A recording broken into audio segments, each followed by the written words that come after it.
É um grande privilégio partilhar com você, neste momento, a palavra de Deus. Hoje, para fazer uma espécie de diagnóstico da sociedade, traçar um mapa da realidade, quero falar sobre tempos difíceis. E vamos basear esta mensagem em 2ª carta de Paulo a Timóteo, capítulo 3, versos de 1 a 5. Vamos ouvir a leitura deste texto.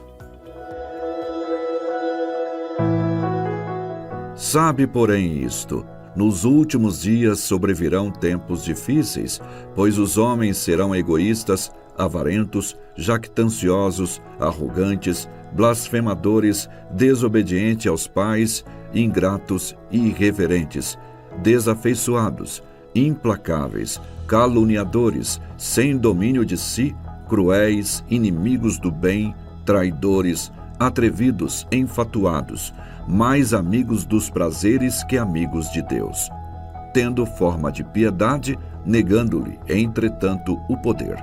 Foge também destes. O mundo onde Paulo vivia e quando Paulo escreveu estas palavras estava absolutamente de pernas para o ar. A cidade de Roma, a mais poderosa e populosa cidade do mundo, havia sido incendiada criminosamente. Mais de 1 milhão de habitantes. 70% da cidade arrasada. Foram 7 noites e 6 dias de incêndio. O imperador da época, Nero, colocou a culpa deste criminoso incêndio nos cristãos e começa uma brutal perseguição. Os cristãos foram crucificados a ponto de faltar madeira em Roma para fazer cruz. Quando não tinha mais madeira, os cristãos eram amarrados nos postes, cobertos de piche e queimados vivos para iluminar as noites de Roma. Um verdadeiro massacre, uma perseguição brutal contra os cristãos. Naquelas alturas, Paulo era o grande líder do cristianismo no Ocidente. E ele começou a ser procurado, caçado, até que botaram a mão nele. Talvez em Trode, na casa de Carpo. Jogaram Paulo na masmorra Mamertina, em Roma, um lugar escuro, insalubre, de onde as pessoas saíam leprosas ou para o martírio. Desta prisão desumana, Paulo revela no capítulo 2, verso 9 desta carta, que ele foi preso ali com a acusação, ou sob a acusação de ser um malfeitor, um criminoso, um bandido, o líder dos incendiários. Em virtude disso, ele confessa no capítulo 1, versículo 15, que todos os da Ásia o abandonaram.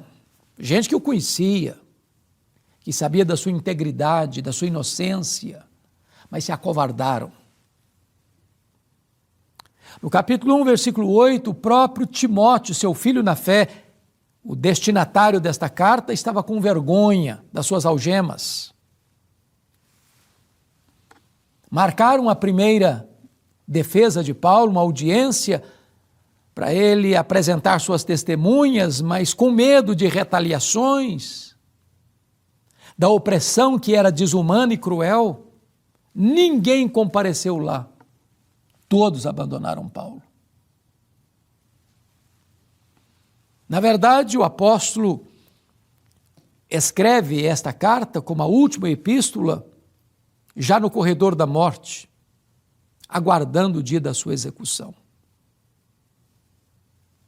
E é nesta carta, no capítulo 3, conforme ouvimos a leitura, é que Paulo vai fazer uma espécie de diagnóstico dos seus dias, apontando certamente para os dias em que vivemos. E ele começa dizendo assim: sabe, porém, isto. Ou seja, há muitas pessoas que parece que não sabem, que vivem cegas, desantenadas, desligadas da realidade, vai deixando a vida levar. Não conseguem enxergar o que está por trás do que está acontecendo. E Paulo traz esse alerta de Timóteo: sabe isso, Timóteo, você precisa entender as coisas, você precisa fazer uma leitura do seu tempo. Você não pode ser um alienado. E Paulo diz: sabe, porém, isso, nos últimos dias sobrevirão tempos difíceis. Esses últimos tempos começaram lá na primeira vinda de Cristo e acontecerá até a segunda vinda de Cristo. Mas a palavra difíceis aqui no grego é a mesma palavra para aqueles endemoniados gadarenos, 2 endemoniados gadarenos, que a Bíblia diz que eles estavam furiosos.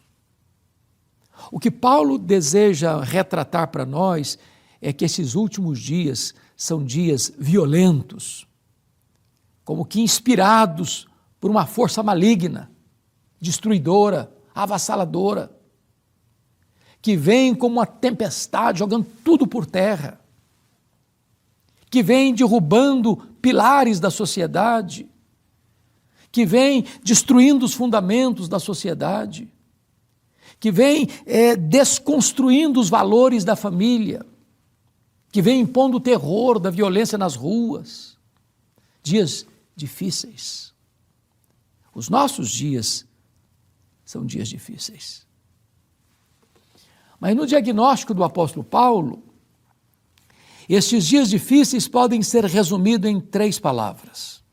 Ele coloca aqui esse diagnóstico sombrio, mas eu vou resumir essas palavras todas aqui em 3 delas, que penso eu serem as linhas mestras do pensamento do veterano apóstolo. A primeira delas, ele diz assim no verso 2: pois os homens serão egoístas. O ponto que eu quero destacar é o seguinte: o mundo está como está, de pernas para o ar, onde não só há uma tolerância ao erro, mas há uma inversão de valores, onde se aplaude o vício e se escarnece da virtude, onde se celebra a cultura da morte e não se defende o valor da vida, onde a família é destruída a olhos vistos e as pessoas acham que isso é um avanço, onde a sexualidade é coisificada, banalizada, animalizada, e acha que isso é o suprassumo das conquistas sociais. Tudo isso está desse jeito porque o amor foi colocado às avessas, está mal direcionado. E ele começa, portanto, aqui: pois os homens serão egoístas. Essa palavra no grego é philautos, vem do amor filia no grego, autos é você mesmo. Então, o grande problema da sociedade é o amor a si mesmo, em detrimento do amor ao próximo. O verdadeiro amor não é egocentralizado, é outro-centralizado, não é egoísta, é altruísta. Mas uma sociedade corrompida, maligna, governada por esses dias furiosos, cada um pensa em si, cuida de si, se importa consigo, explora o próximo, avilta o próximo, agride o próximo. Jesus pontuou isso muito bem na chamada parábola do bom samaritano, quando um homem descia de Jerusalém para Jericó e caiu nas mãos dos salteadores, que o deixaram à margem do caminho sangrando. Passou por lá o sacerdote, o viu assim, passou de largo. O levita também passando, olhou aquela cena e passou de largo. Porque cada um está pensando em si, no seu conforto, não quer se envolver. Cada um por si, Deus por todos. E desta maneira nós vivemos numa sociedade que tantas vezes segue a linha dos salteadores. O que é meu, mas o que é seu vai ser meu também. Ou segue a linha da filosofia do sacerdote e do levita. O que é meu, o que é seu, cada um por si, Deus por todos. Não estou nem aí com o que você está vivendo, sentindo ou sofrendo. Então desce um samaritano, que é inimigo de raça, mas para, vê, se aproxima, pensa as feridas do homem, colocam na sua cavalgadura, deixam numa pensão, num hotel, com o compromisso de pagar qualquer despesa posterior, tornando-se verdadeiramente próximo. Sabe por quê? Porque o amor não é egocentralizado, é outro centralizado. Por que a sociedade está tão corrompida? Segundo lugar, diz Paulo assim, porque os homens serão avarentos. A palavra avarento no grego é philarguros, literalmente, amantes da prata, amantes do dinheiro. O dinheiro é a mola mestra dessa sociedade, onde as pessoas adoram o dinheiro como um deus, mamon. Por dinheiro as pessoas matam, morrem, corrompem, são corrompidas. Por amor ao dinheiro, as pessoas vendem a alma para o diabo. E esta avareza é que leva o assalto aos cofres públicos, à corrupção nos governos, nas empresas. É a corrupção movida pelo amor ao dinheiro que tira recursos dos hospitais e pessoas morrem na fila, sem assistência, sucateando as estradas, tendo tantos acidentes, porque os recursos são jogados no ralo da corrupção. Por quê? Por avareza, amor à prata, amor ao dinheiro. Nós devemos adorar a Deus, amar o próximo e usar as coisas, mas nessa sociedade as pessoas amam as coisas, usam as pessoas e se esquecem de Deus. Mas finalmente Paulo vai fazer um outro diagnóstico, lá no capítulo 3, versículo 4, dizendo que os homens são mais amigos dos prazeres do que amigos de Deus. E a ideia aqui é de filomenos. É a pessoa que vai amar o prazer, mais do que amar a Deus. E nós estamos vivendo nessa sociedade hedonista, que vive por prazer, que bebe todas as taças dos prazeres, que quer sexo livre, que quer drogas sem criminalização, que aprova o aborto, que aprova a ideologia de gênero, que aprova todas as coisas que estão na contramão da ética, da moralidade, da cultura judaico-cristã, que serviu de pilar central da sociedade. As pessoas querem tudo aquilo que atenda ao reclamo, ao desejo da sua carne, da sua vontade. E esta filosofia tão popular no primeiro século, chamada de hedonismo, patrocinada lá pela ideia e pensamento que resume essa filosofia: comamos e bebamos porque amanhã morreremos. Não tem amanhã, não tem prestação de contas, não tem juízo final, não tem céu nem inferno, a vida é só o aqui e o agora, então vamos beber todas as taças dos prazeres. Por esta razão, porque os homens amam a si mesmos e não ao próximo, porque os homens amam o dinheiro e não a Deus, porque as pessoas amam mais os prazeres do que a Deus, é que a sociedade está vivendo esse caos, dias difíceis. Você e eu podemos reagir a isso, voltarmos para Deus, colocarmos nossa vida nas mãos de Deus e viver para a glória de Deus, para respeitar a vida, amar o próximo e alterar o cronograma dessa sociedade que jaz no maligno, que caminha célere para a destruição. Não há outro que possa nos dar esperança, a não ser Jesus Cristo. Eu conclamo você a vir a Cristo, a entregar sua vida para Ele, a viver de modo digno dEle, para ser luz e sal neste mundo tão confuso. Que Deus nos ajude, que Deus tenha misericórdia da nossa vida, da nossa família, da nossa pátria. Vamos orar. Querido Deus, te agradecemos pelo alerta da Tua palavra.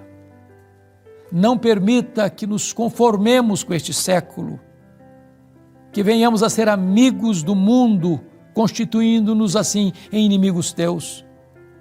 Que possamos, meu Deus, não nos conformarmos a ponto de amar o mundo e as coisas que há no mundo.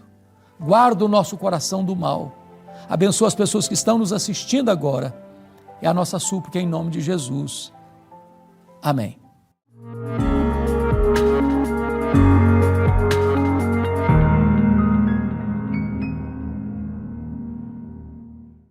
Chegamos ao final do Verdade e Vida, programa da Igreja Presbiteriana do Brasil. Espero que você tenha sido orientado e abençoado pela Palavra de Deus. Aproveito esse momento também para agradecer os nossos parceiros em missão, todos aqueles que têm proporcionado a possibilidade de nós estarmos aqui semana após semana com esse programa que tem o intuito de falar das verdades do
que podem impactar e transformar a vida de tantas pessoas e tantas famílias. Se você quer conhecer mais um pouquinho sobre o nosso programa e como você também pode participar e ajudar, entre em contato conosco.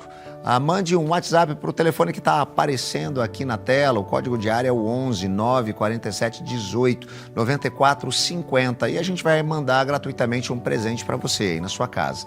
Esse devocionário, um livro com reflexões para cada dia do seu ano, Gotas de Esperança para a Alma, todas as mensagens escritas pelo reverendo Hernandes Dias Lopes. E tenho convicção, vai ser abençoador para você e para as decisões que você constantemente precisa tomar e também com as situações com as quais você precisa lidar.